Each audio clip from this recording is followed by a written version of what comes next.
మీడియాపై అనుచిత వ్యాఖ్యలు చేసిన ఎంపీ విజయసాయిరెడ్డి మీడియాకు క్షమాపణ చెప్పాలని ఏపీయూడబ్ల్యూజే నాయకులు డిమాండ్ చేశారు. వైసీపీ మాజీ ఎంపీ విజయసాయిరెడ్డి మరియు దేవాదాయ శాఖ అసిస్టెంట్ కమిషనర్ మధ్య జరుగుతున్న సంఘటనలపై మాజీ ఎంపీ విజయసాయిరెడ్డికి మీడియా ప్రతినిధులు వివరణ కోరగా ఆయన మీడియా ప్రతినిధులపై అనుచిత వ్యాఖ్యలు చేశారు. మీడియా ప్రతినిధులపై చేసిన వ్యాఖ్యలపై నిరసిస్తూ కర్నూలు జిల్లా ఎమ్మిగినూరులో ఏపీయూడబ్ల్యూజే ఆధ్వర్యంలో సోమప్ప కూడలి వద్ద విలేకరులు రోడ్డుపై బైఠాయించారు. మాజీ ఎంపీ విజయసాయిరెడ్డి తక్షణమే మీడియాకు క్షమాపణ చెప్పాలని ధర్నా కార్యక్రమాన్ని చేపట్టారు. స్థానిక తహసీల్దార్ కార్యాలయం నందు వినతిపత్రం సమర్పించారు. కార్యక్రమంలో వర్కింగ్ జర్నలిస్టులు మరియు కమ్యూనిస్టు పార్టీలు మరియు విద్యార్థి సంఘం నాయకులు తదితరులు పాల్గొన్నారు. చెప్పి నువ్వు కనీసం మాత్రం ఇంకేత జ్ఞానం మీకు లేదా అని చెప్పి కూడా ఈ సందర్భంగా మేము కోరుతున్నాం.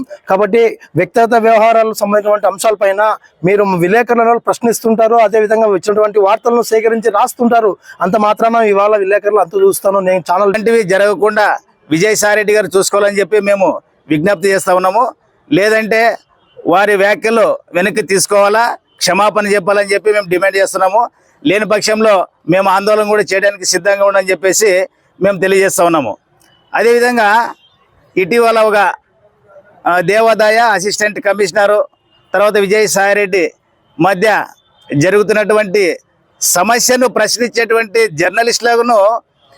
జర్నలిస్టులపైనే ఈ రకంగా మాట్లాడితే